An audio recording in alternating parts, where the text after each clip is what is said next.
মৌলভীবাজার জেলার কমলগঞ্জ উপজেলার চা শ্রমিকদের বিভিন্ন দাবি আদায়ের লক্ষ্যে মানববন্ধন ও বিক্ষোভ সমাবেশ অনুষ্ঠিত হয়েছে।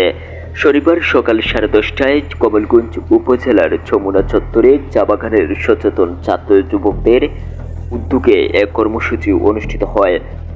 এ সময় চা শ্রমিকদের দৈনিক মজুরি 500 টাকা নির্ধারণ ও 5% ইনক্রিমেন্টের গেজেট বাতিল ও ভূমির অধিকার নিশ্চিত করা এবং দ্রুত চা শ্রমিক ইউনিয়ন নির্বাচনের আয়োজনের দাবি জানানো হয়। বক্তারা বলেন, নিত্য প্রয়োজনীয় পণ্যের দাম ও জীবনযাত্রার ব্যয় প্রতিনিয়ত বাড়লেও চা শ্রমিকদের মজুরি সে তুলনায় বাড়েনি। ফলে বর্তমানে মজুরিতে পরিবার নিয়ে জীবন ধারণ করা কঠিন হয়ে পড়েছে। এ সময় বক্তারা বলেন, চা শ্রমিকদের জীবনমান ও ন্যায্য অধিকার নিশ্চিত করতে কার্যকর পদক্ষেপ প্রয়োজন।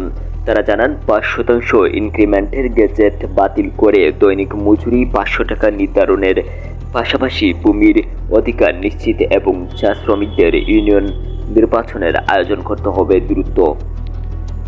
এ ছিল সর্বশেষ আপডেট নিয়ে সাথে ছিলাম আমি মারুফ।